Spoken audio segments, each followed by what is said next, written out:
Imagínate que encontrarás un mono, un juguete infantil que con sus baquetas toca un tambor. ¿Qué podría salir mal? Bueno, esto es cómo vencer y cada vez que giran su llave, alguien sufre un destino final. ¿Tú crees que sobrevivirías? En este vídeo te voy a mostrar qué no deberías hacer, qué deberías hacer y cómo vencer a el mono en el mono.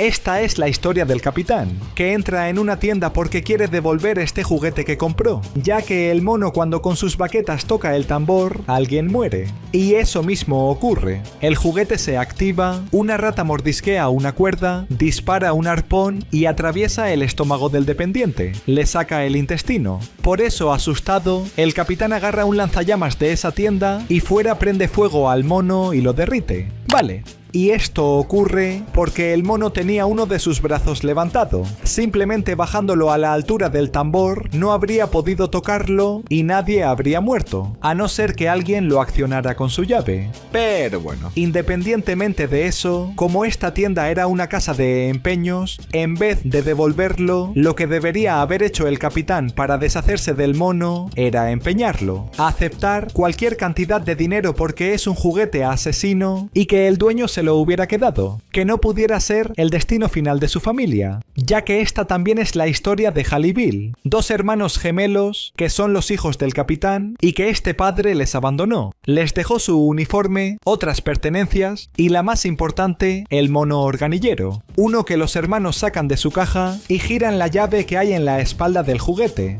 El peor error de sus vidas, porque aunque piensen que es un objeto inanimado, el mono les persigue en el coche mientras ambos van a un restaurante asiático con su niñera. Ahí es cuando Hal y Bill escuchan el sonido del tambor del juguete. Ahí es cuando el cocinero, que estaba haciendo una demostración a los comensales, le corta el cuello a la chica y la mata. Vale, esta película está basada en un relato corto del famoso escritor Stephen King, el mono de la colección de cuentos del libro La Niebla. La historia es la misma que veréis en este vídeo, pero hay una diferencia, que el mono del cuento cuenta con unos platillos y el de la película cuenta con unas baquetas y un tambor, como un organillero como indica su caja. Esto se debe a que tuvieron problemas de copyright con Disney, con el mono de Toy Story 3, pero el mecanismo es el mismo. Como veis, cuenta con una llave de cuerda, que es la que se gira manualmente para accionar el juguete, y en su interior hay un tren de engranajes que transfieren la energía del resorte que enrolla la llave. Así se transforma ese movimiento rotatorio en movimiento alternante para los brazos del mono. Es decir, deshaciéndote de alguno de estos componentes, aunque gires la llave, el mecanismo del mono no funcionaría y nadie podría morir. Así de simple se le vencería. Claro, eso sin tener en cuenta que se trata de un juguete con poderes sobrenaturales, que al día siguiente continúa moviéndose por la casa, y esta vez llega al cuarto de los hermanos. Esta vez, Hal pierde su miedo al juguete y le pregunta si él fue el responsable de la muerte de la niñera. Obviamente no le contesta, pero el niño sabe cuál es la respuesta. Sabe que si se lleva al mono a la escuela, podría deshacerse de las niñas que le hacen bullying, que le quitan los pantalones y le lanzan plátanos, y también de su hermano, que siempre le está molestando. De hecho, al regresar a casa, Hal le pide al juguete que desea que Bill muera. El niño lo activa y me temo que su deseo va a cumplirse. Me temo que no es el hermano quien morirá, sino su madre que sufre un aneurisma. Y es que el juguete es quien elige a quién matar cuando sube y baja las baquetas. No acepta peticiones. Y claro, tras la muerte de la madre Hal, que se siente culpable, agarra el mono, un cuchillo, le corta un brazo y lo parte en múltiples trozos. Lo arroja a la basura y los hermanos no volverán a verlo en un tiempo, el que tardan en mudarse de pueblo con sus tíos. Y ahí por la noche el juguete regresa,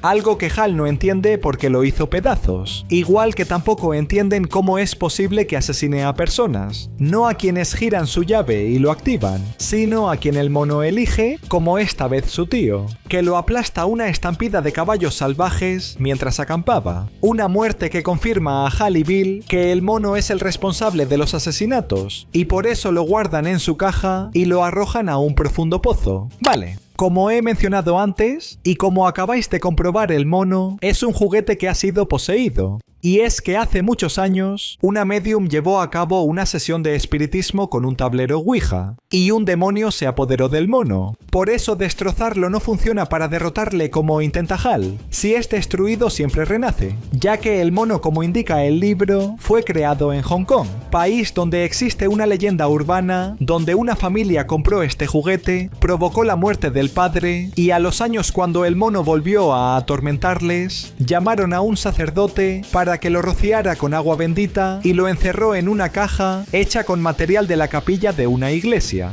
Sí, justo como pasó con la famosa muñeca diabólica Annabelle. De ahí que en el libro el protagonista se coloque un pentagrama en el cuello, un símbolo cristiano, y entierre al mono en Tierra Santa. Porque, como he dicho, y como luego afirman, se trata del mal, de un diablo en el cuerpo de un juguete. Por lo tanto, aparte de todas las formas mencionadas, lo que deberían haber hecho los hermanos no era arrojarlo al pozo de su casa, a un lugar privado, porque de esta manera no puede cambiar de dueño, sino a cualquier otro lugar, pero que fuera público, como a lo más hondo de un lago lastrado con piedras, igual que llevan a cabo al final del libro. Así le pasan la maldición del juguete a un padre y a su hijo. Así habrían evitado la muerte de su madre y la de su tío. Así pasan 25 años y la tía de los hermanos, que sigue viviendo en la misma casa, despierta en mitad de la noche. Despierta asustada por la música que emite el mono y se defiende con una pistola. Y es que resulta que el juguete ha regresado y se encuentra en el sótano. O al menos eso piensa la mujer. ¡Pumba! Las escaleras son destrozadas y su cara también. Por eso la tía agarra alcohol isopropílico y cura las heridas de su rostro. Por eso huele a quemado en casa y no se le ocurre mejor idea que acercarse al fuego de su cocina. Otro ¡pumba! Se le incendia la cara, intenta escapar y se clava un poste en el cráneo.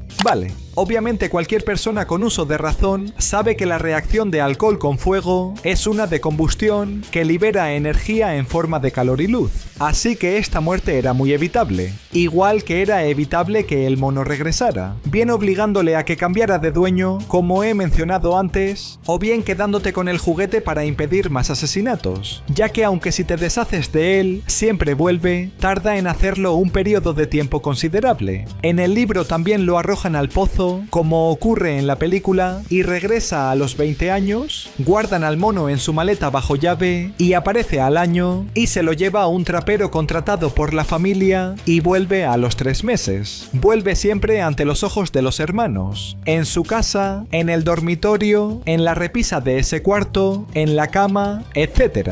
Es decir, una idea para evitar los asesinatos del juguete, como han hecho durante estos 25 años, sería guardarlo, esperar a que aparezca a los meses, volver a guardarlo y así continuamente. Así hasta el fin de sus días. Porque, como he dicho, el mono es un ser demoníaco que habitará en la tierra el tiempo que desee. Pero bueno, ahora vamos con Hal, que es adulto, trabaja en un supermercado, cuenta que ha perdido todo contacto con su hermano y que es padre. Ha tenido un hijo, Petey, pero únicamente lo ve una vez al año a causa del mono. Sabe que pronto volverá y no quiere que mueran más seres queridos por su culpa. Y claro, esto ha provocado que su esposa rompa con él y se enamore de otro hombre, el nuevo padre de Petey, que lo ha adoptado legalmente para que Hal no tenga que ver más a su hijo. Por eso esta será la última semana que pase con él. Por eso los dos pasan la noche en un motel y ahí es cuando recibe una llamada de Bill, que le da la terrible noticia de que su tía ha muerto y que por lo tanto el juguete ha regresado. ¿La prueba? Pues que esta chica se lanza a la piscina del motel y ¡pumba! Muere electrocutada enfrente del protagonista. Así esa misma noche, Hal y Petey recogen sus pertenencias y se marchan a otro motel. Y desde ahí van a casa de su tía. Van con Bárbara, que les enseña la propiedad y aquello que ha quedado. Y lo que está buscando Hal es el mono. Su hermano le pidió que lo encuentre y que vuelva a deshacerse de ese juguete. Pero allí no está. Como Bárbara comenta, hicieron una venta de garaje el domingo, el lunes murió su tía y el resto de días han ido falleciendo otros habitantes del pueblo brutalmente, incluso varios los mismos días. ¡Ah, sí! Y la propia chica también es asesinada cuando abre esta puerta. ¡Pumba! Una escopeta le dispara. Vale. Y esta muerte también era evitable, ya que el día anterior, indirectamente Bill le confiesa a Hal que él ha estado en esa casa y que armó la trampa de ese armario. Si no, no tenía sentido que supiera que lo habían vaciado. Por eso quería que el protagonista fuera allí para que muriera de un disparo de esa escopeta y no Bárbara. Pero bueno, sobrevive. Quienes no son algunos habitantes del pueblo, de Casco, uno real del estado de Maine en Estados Unidos, que es donde ocurren la gran mayoría de novelas de Stephen King. Pero a diferencia de ellas, en esta historia para los protagonistas, marcharse del pueblo no es suficiente para que el mono deje de atormentarles, porque como he mencionado antes, se fabricó en Hong Kong y porque los propios hermanos vivían en otra localidad antes de que su madre muriera. Lo que nos interesa es que en Casco habitan unas 3.600 personas, muy pocos habitantes, y por lo tanto que hayan muerto decenas de ellos en un corto periodo de tiempo es extraño. Es un caso de pueblo maldito como muchos otros que hay en Estados Unidos, y todos siempre terminan de la misma manera, abandonados. Y esa puede que sea la forma de vencer al mono, que no solo los protagonistas abandonen el pueblo, sino que lo hagan todos los pueblerinos, que como luego veréis, al descubrir que están muriendo en desconocidas circunstancias, estarán obligados a marcharse de Casco, a dejar al mono en la casa al alcance de nadie, sin destruirlo porque reaparecería, a que ninguna persona le diera cuerda en mucho tiempo, o al menos que no pudiera encontrar jamás a los protagonistas. Recordad en el libro cuando se lo llevó un trapero a otro estado, lo mató y regresó a los meses caminando. Regresó porque sabía dónde vivían los hermanos, pero en otro pueblo no les volvería a atormentar y buscaría nuevos dueños. Aunque bueno, siga, porque tras la muerte de Bárbara, Bill llama a Hal y le dice que no vuelva al motel, que pronto estará con él. Así es como su hermano descubre que vive en ese pueblo y que se hace llamar Señora Mono. Y es que cuando ellos arrojaron el juguete al pozo, Bill descubrió que Hal fue el responsable de la muerte de su madre, e intentó dar con el mono cuando era un niño, no estaba, pero encontró su llave y se la guardó. Y cuando se volvió adulto, puso un anuncio y a los años halló el resto del juguete. Le dejó un mensaje y desde entonces no paró de seguirle. En el cine, en el club de striptease y por fin lo encontró gracias al periódico. Total, que ahora Bill coloca la llave en el mono y le pide que mate a su hermano. Quiere vengarse. Él es el que ha matado a todos estos inocentes. Hal lo sabe, le llama y le suplica que pare porque Petey podría ser otra víctima del mono. La oportunidad perfecta para que Bill engañe a Hal, que lo lleve a su guarida y que él sea quien girará la llave. Vale, y de toda esta historia, lo relevante es cómo escapó el mono del pozo, ya que como he dicho anteriormente, si lo destruyes siempre renace.